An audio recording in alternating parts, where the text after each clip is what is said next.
Hello everyone. So, this is your accounts class and this is only for class 12th. Hope you like it.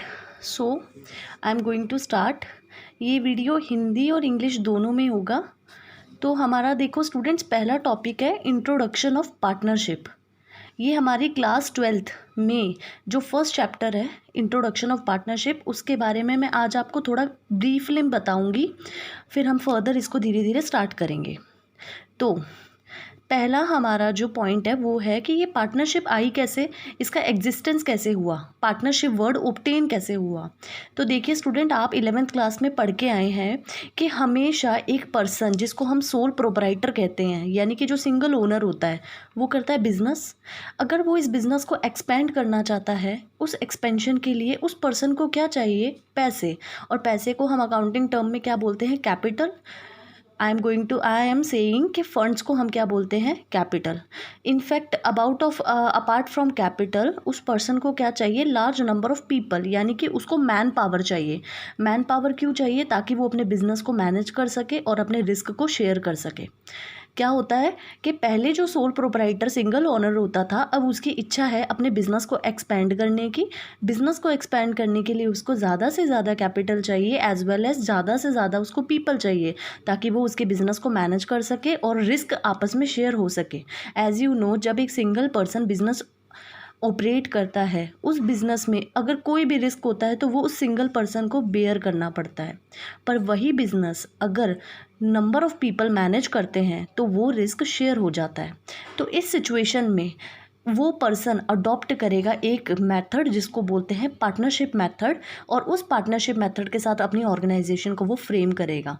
जैसे मैं आपको बताती हूँ, आपने 11th class में ये पढ़ा हुआ है कि सोल प्रोप्राइटरी कंसर्न आपने पढ़ी है. सोल प्रोप्राइटरी कंसर्न में एक सिंगल ओनर होता था और उस सिंगल ओनर के बनते थे final accounts. I hope you all know कि हमारे फाइनल अकाउंट्स में क्या आता है. एक हमारा बनता था यहाँ पे ट्रेडिंग अकाउंट, एक हमारा बनता था यहाँ पे प्रॉफिट एंड लॉस अकाउंट, और एक हमारी बनती थी लास्ट एंड फाइनल जिसको हम बोलते थे बैलेंस शीट. ये 3 चीज़ें हमारा एक फ़ाइनल अकाउंट्स में बनता था. अब ये पर्सन अपने बिज़नेस को एक्सपैंड करना चाहता है तो वो किस में शिफ्ट हो रहा है, पार्टनरशिप में. अब पार्टनरशिप में क्या होता है, यहाँ पे वो सिंगल था, अब यहाँ उसके पास 2 या 2 से ज़्यादा लोग होंगे, यानी कि मिनिमम पर्सन जो हमें चाहिए वो होने चाहिए 2, और उसके अलावा 2 से ज़्यादा भी हो सकते हैं. ये जितने भी लोग होते हैं ये सब उस बिज़नेस के ऑनर होते हैं. इट मीन्स यहाँ पे एम्प्लॉई और एम्प्लॉयर वाला रिलेशनशिप एग्जिस्ट नहीं करता है. ध्यान देना, एम्प्लॉई और एम्प्लॉयर वाला रिलेशनशिप एग्जिस्ट नहीं करता है, बिकॉज यहाँ ये पार्टनरशिप है. और पार्टनरशिप का मतलब होता है each and every participant have equal right over his और हर बिजनेस, राइट. प्रोप्राइटरी फर्म में हमारे अकाउंट्स बनते थे trading account, P&L account and balance sheet. I hope आप सबको ये पता हो कि ट्रेडिंग अकाउंट से हम प्रोक्यूर करते थे ग्रॉस प्रॉफिट. उस ग्रॉस प्रॉफिट को कैरी फॉरवर्ड करके P&L अकाउंट बनता था. P और एंड का L का मतलब है प्रॉफिट एंड लॉस अकाउंट बनता था, जहाँ से हम प्रोक्यूर करते थे नेट प्रॉफिट, और उस नेट प्रॉफिट को हम बैलेंस शीट में कैरी करते थे. I hope you all know. तो अब पार्टनरशिप में जो हमारे अकाउंट्स बनेंगे वो बनेगा profit and loss appropriation account, partner capital account and balance sheet. मैं यहाँ पे हैश लगा रही हूँ, इट मीन्स ये हमारा प्रैक्टिकल पोर्शन है जो हम आगे कैरी फॉरवर्ड करेंगे. आज मैं आपको थ्योरेटिकली कॉन्सेप्ट को समझाने की कोशिश कर रही हूँ, राइट. अब ये जो पूरी हम लोगों ने बात पढ़ी है इसका कोई सेंस नहीं है अगर ये एक लॉ के अंडर नहीं है. कहने का ये मतलब है कोई भी चीज़ लॉ के अंडर रहेगी तो वो ज़्यादा सही रहेगी. सिमिलरली पार्टनरशिप जो हम करते हैं उसको गवर्न करता है एक पार्टनरशिप एक्ट जिसको हम बोलते हैं पार्टनरशिप एक्ट 1932. 1932 का मतलब ये है कि 1932 में ये एग्जिस्टेंस में आया था. तो आई होप आप सबको ये क्लियर हो. जिसको नोट्स चाहिए मैं सेंड भी कर दूंगी. और ये पार्टनरशिप एक्ट 1932 में हम इस एक्ट को गवर्न करेंगे. अब हम आगे चलते हैं. अब हम यहाँ पढ़ने जा रहे हैं पार्टनरशिप का एक्चुअल मीनिंग. मैंने आपको प्रीवियस पेज में क्या बताया था कि पार्टनरशिप एक्ट 1932 के बारे में बताया था. अब इस पेज में मैं आपको मीनिंग समझाने जा रही हूँ. इस मीनिंग को डिफाइन किया गया है सेक्शन 4 के अंदर. सेक्शन 4 किसका, पार्टनरशिप एक्ट 1932 का. वो क्या बोलता है पार्टनरशिप के बारे में, relation between persons who have agreed to share the profits. Relation होता है, रिलेशन का मतलब ये होता है कि वो आपस में एक अग्रीमेंट करते हैं ताकि वो क्या डिस्ट्रीब्यूट करेंगे, प्रॉफिट्स डिस्ट्रीब्यूट करेंगे। प्रॉफिट्स कैसे बनेगा हमारा, जब हम बिज़नेस को कैरी ऑन करेंगे, और वो बिज़नेस कौन कैरी ऑन करेगा, या तो कोई एक या फिर वो सब, और वो सब आपस में मिलकर उस बिज़नेस को कैरी ऑन करेंगे। सपोज़ मैं आपको एक एग्जांपल देना चाहती हूँ यहाँ पे। अगर मैंने एक शूज़ का बिज़नेस स्टार्ट किया है जिसमें मेरे 4 पार्टनर्स हैं, मैं ओनली इंडियन हूँ और वो सब बाहर रहते हैं, मतलब वो सब फॉरेन में रहते हैं। अब हम हैं तो सब पार्टनर्स, बट इंडिया में इस बिज़नेस को रिप्रेजेंट मैं कर रही हूँ, इसलिए मैं उन सब के बिहाफ पे एक्टिंग कर रही हूँ। एक्टिंग का मतलब ये होता है कि उन सब के बिहाफ पे मैं अपने बिज़नेस को कैरी ऑन कर रही हूँ। तो आपने इस पैराग्राफ में एक चीज़ समझी होगी कि बिज़नेस हम करते हैं और हमारा अल्टीमेट ऑब्जेक्टिव होता है प्रॉफिट अर्न करना, और उसी प्रॉफिट को हम सब शेयर करना चाहते हैं, राइट। आगे चलते हैं हम लोग। तो person who have entered into partnership with one another are individually called partners. देखो, जब भी हम लोग आपस में साझेदारी करते हैं, बिकॉज पार्टनरशिप का दूसरा नाम होता है साझेदारी, जब भी हम साझेदारी करते हैं, वो लोग जो आपस में इस साझेदारी को निभाते हैं उनका नाम होता है पार्टनर्स। और ये पार्टनर्स कलेक्टिवली क्या कहते हैं, कलेक्टिवली इस पार्टनरशिप के बिज़नेस को क्या कहते हैं हम लोग, फर्म। जैसे कि आपने है ना 11th क्लास में पढ़ा होगा, Surya limited, PQR limited, Messrs Ram and company limited, आपने बहुत सारे ऐसे नाम सुने होंगे। अब हम यहाँ पे उसकी जगह पे क्या लगाने जा रहे हैं, नाम उसका है फर्म, यानी कि पार्टनर्स हैं जो वर्क करेंगे, और क्या हमारे पास एग्जिस्टेंस में आ जाएगी, फर्म। तो देखो स्टूडेंट्स, ये जो मैंने आपको पढ़ाया है इसमें मैंने आपको अभी बताया है कि पार्टनरशिप क्यों आई, कैसे आई, कौन सा एक्ट इसको गवर्न करता है, और इसका मीनिंग क्या है। इतना समझ लेने के बाद हम उसकी खूबियों के ऊपर जाएंगे, यानी कि फीचर्स हमारे जो पार्टनरशिप के होते हैं, मैं उसके ऊपर अब जाना चाहूँगी। तो फटाफट से हम इसको कवर करना शुरू करते हैं।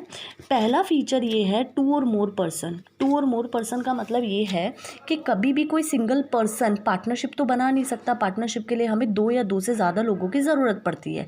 इसका मतलब मिनिमम तो हमारे पास एटलीस्ट 2 पर्सन होने चाहिए, और मैक्सिमम हमारे पास 20 हैं जब हम कोई नॉर्मल बिजनेस करते हैं, और 10 जब हम कोई बैंकिंग बिजनेस करते हैं।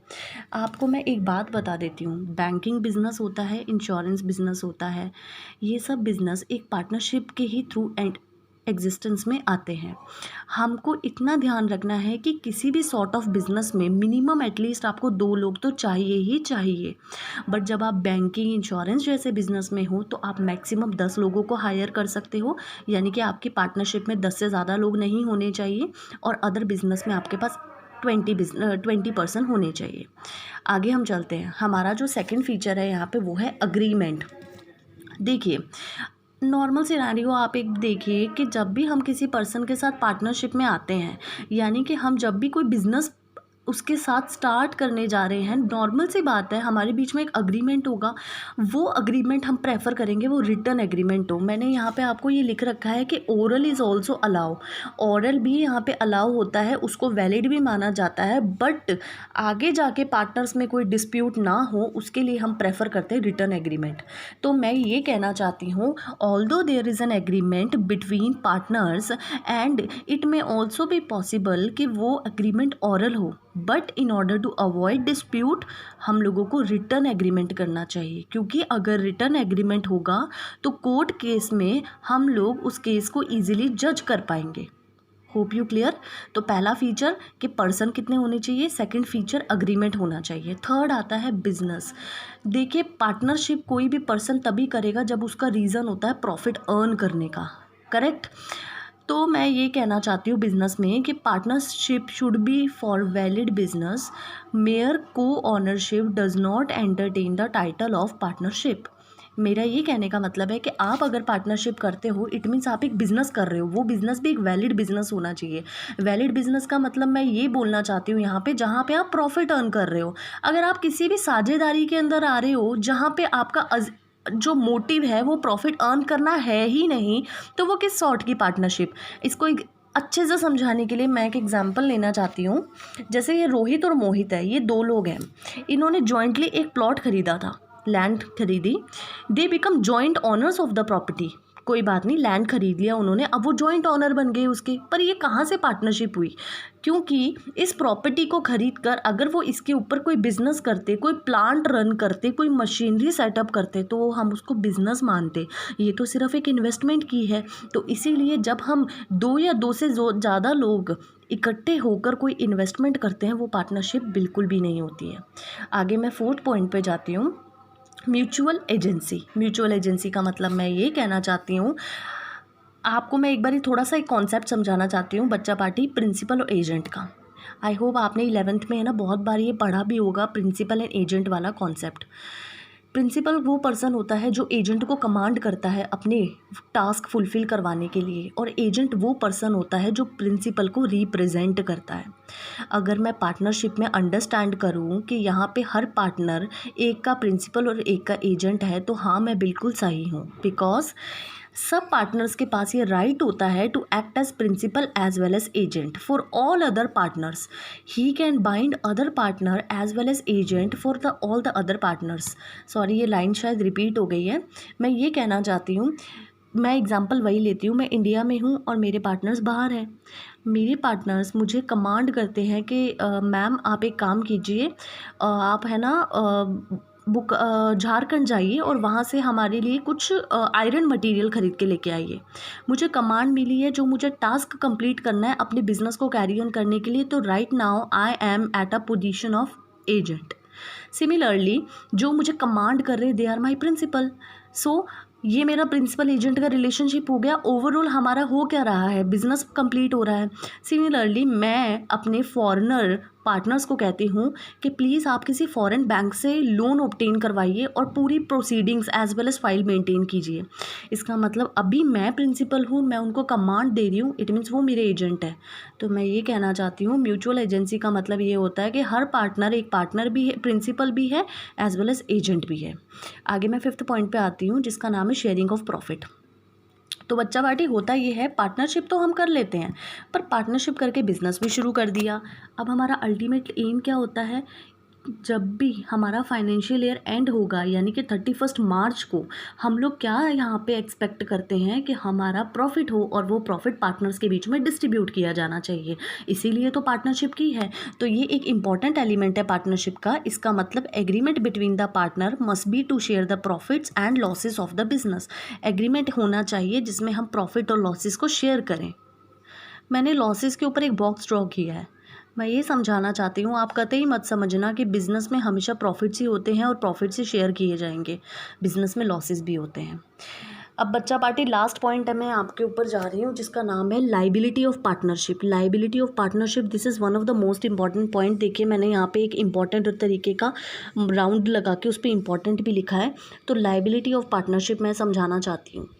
देखिए होता क्या है, हम पार्टनरशिप में आते हैं, हम लोग बिज़नेस स्टार्ट करते हैं, हमारी एक फर्म बन जाती है। हर पार्टनर जॉइंटली लाइबल होता है अदर पार्टनर्स के लिए as well as third party के लिए। मतलब जैसे सपोज़ मेरी फर्म कोई केमिकल बनाती है, उस केमिकल से ब्लास्ट हो गया और उस ब्लास्ट के कारण मेरे आसपास की कॉलोनीज़ को बहुत ज़्यादा हार्म पहुंचा, या आसपास के मेरी जो छोटे छोटे टाउनशिप थे वो जल गए या ख़त्म हो गए, अबेंडन हो गए। इस केस में मेरे ऊपर कोर्ट की प्रोसीडिंग चल रही है। कोर्ट किसके ऊपर प्रोसीडिंग करेगा?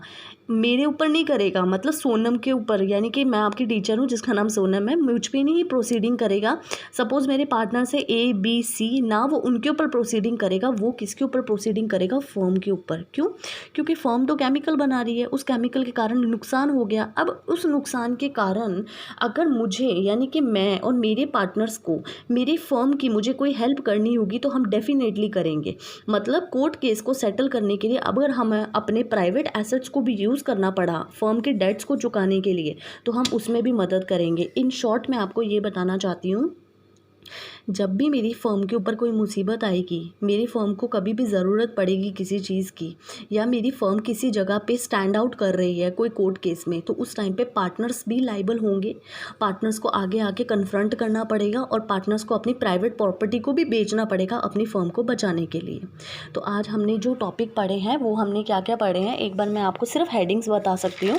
उसमें हमने ये पढ़ा है कि ये पार्टनरशिप एग्जिस्टेंस में कैसे आई थी, मैंने आपको इन दोनों का डिफरेंस बताया है। है, इसका एक्ट कौन सा है, मैंने आपको ये बताया है। फिर मैंने आपको मीनिंग बताया है पार्टनरशिप का।